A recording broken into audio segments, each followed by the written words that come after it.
Welcome to the European Association for Higher Education Advancement's YouTube and podcast channel. Today, we're diving deep into the world of higher education to answer a question you've posed. Just how effective are diversity and inclusion initiatives we'll be focusing on. The European Association for Higher Education Advancement and their insights, particularly from their article.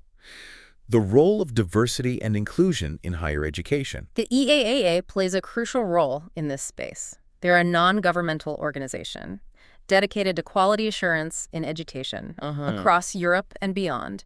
They work with everyone, from traditional universities to vocational schools and even online programs. And they've got their fingers on the pulse of what's happening in higher education. Right.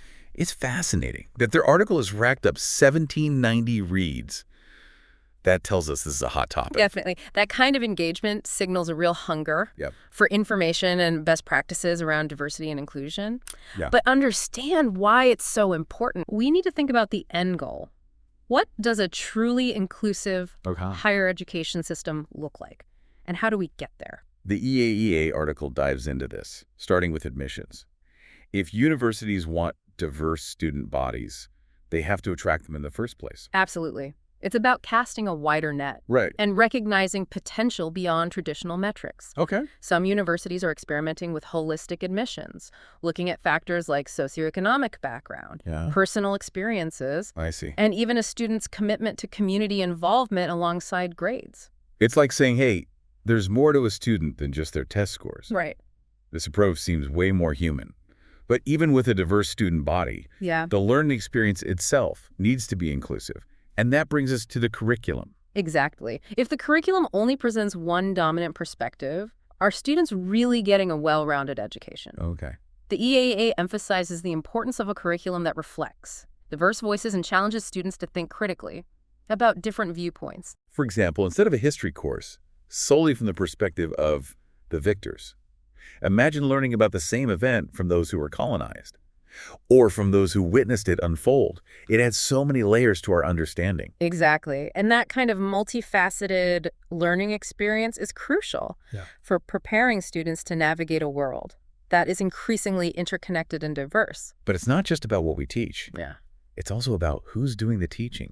The makeup of faculty and staff can have a huge impact on the student experience, particularly for students from underrepresented groups. Absolutely. Students need to see themselves reflected in the people who are teaching and mentoring them. A diverse faculty brings a wider range of experiences and perspectives to the classroom, enriching the learning environment for all students. So we've got inclusive admissions, a diverse and challenging curriculum, and faculty who represent a range of backgrounds and experiences. But there's one more piece of the puzzle. Yes. Policies and procedures. It's the framework that underpins a truly inclusive environment. We're talking about things like robust anti-discrimination policies, clear processes for reporting bias incidents, and accommodations for students with disabilities. These policies need to be more than just words on paper. Universities need to actively communicate them to students and faculty and ensure there are resources and support systems in place to make them work in practice. It's about creating a culture where everyone feels safe, respected, and empowered to be their authentic selves, and that requires a continuous effort from the institution. It seems like building a truly inclusive university is about so much more than just ticking boxes. It's a complex process that involves changing mindsets, allocating resources, and constantly evaluating and adapting strategies. It is indeed a complex process, and while many institutions are making genuine strides, there are also significant challenges. Next, we'll explore some of the hurdles that universities face in implementing these initiatives and examine real-world case studies of universities getting it right. So we've talked about the ideal, a university that's truly inclusive, from admissions to curriculum to faculty. But let's get real. What are some of the challenges universities face in actually putting these ideals into practice? One of the biggest hurdles is resources. Diversity and inclusion initiatives require funding for things like recruitment, training, support services, and even for researching best practices. It's like any major project. You need the right tools and people to get the job done. But even with adequate funding, there's the human element to consider. You're right. Shifting deeply ingrained attitudes and biases, even unconscious ones, takes time. And sustained effort, it requires open dialogue, ongoing education, and a willingness to confront uncomfortable truths. It's like turning a giant ship. It doesn't happen overnight. But universities also need a way to measure their progress. Absolutely. Data collection and analysis are crucial. Universities need to track key metrics like the diversity of their student body and faculty and the experiences of students from different backgrounds.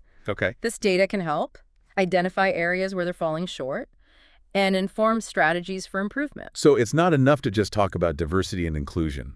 Right. You have to actually measure whether your efforts are making a real difference. Precisely. And this data isn't just for internal use. It can be incredibly valuable in demonstrating the impact of diversity initiatives to potential funders, policymakers, and even prospective students and faculty.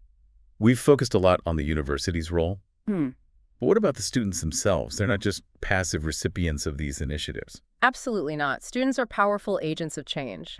They're organizing student groups, leading workshops, and advocating for policies that create a more inclusive campus culture. It's inspiring to see students taking ownership and pushing their institutions to do better. This kind of student activism is crucial. It keeps universities accountable and ensures that diversity and inclusion remain top priorities. So it's a collaborative effort.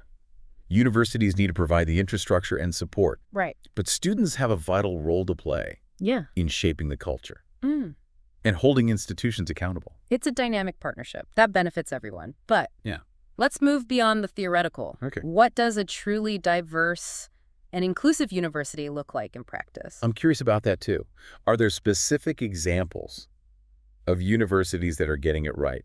There are many inspiring examples. Some universities are implementing holistic admissions processes that consider a wider range of factors than just grades and test scores. They're recognizing that students have different strengths, backgrounds, and experiences that contribute to their potential. It's about acknowledging that a test score doesn't tell the whole story. Exactly. And some universities are developing innovative curricula that center marginalized voices and perspectives. They're incorporating courses on race, gender, sexuality, disability studies, and other critical topics that challenge traditional academic canons. It's about expanding the definition of knowledge. And making sure that students are exposed to a wide range of ideas and ways of thinking.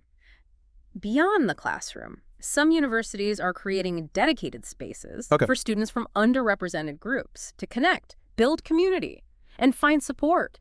These spaces can be anything, from cultural centers to LGBTQ plus resource centers to disability services offices. It's about recognizing that different groups have different needs and creating spaces where everyone feels welcome, seen, and supported. But it's not just about students. Absolutely. Faculty and staff need support too.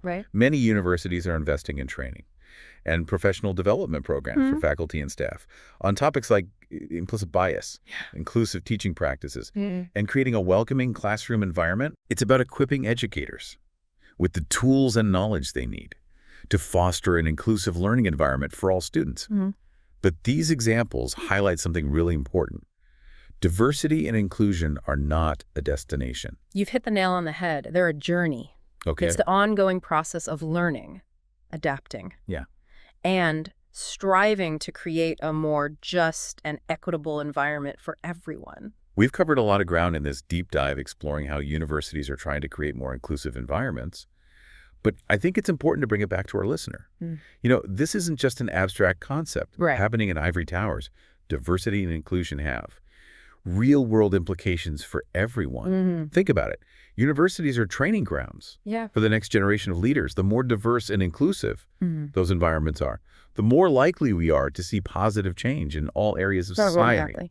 And even if you're not directly involved in higher education, you're part of a community. The principles we've been discussing, valuing difference, fostering belonging, challenging bias. These are relevant in every interaction we have. So it's not just about what's happening on campuses.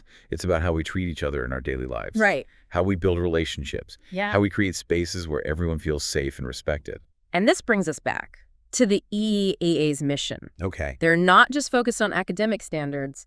They're trying to elevate the quality of education which includes creating inclusive learning environments. That's a great point. It reframes diversity and inclusion as essential components of a high-quality education, not just optional add-ons. We've explored the steps universities are taking, but this deep dive leaves us with a crucial question. For you, the listener, what role can you play in fostering a more inclusive environment, whether you're a student, a faculty member, or simply a member of your community? That's a powerful question to consider. And as we wrap up, we encourage you to explore the EAHEA's website and social media channels. Right. They offer a wealth of resources and insights on this important topic. It's been a fascinating exploration, and we hope it sparked some new ideas and a deeper understanding of the complexities and the immense value of diversity and inclusion in higher education. Please don't forget to follow the European Association for Higher Education Advancement on YouTube and social media.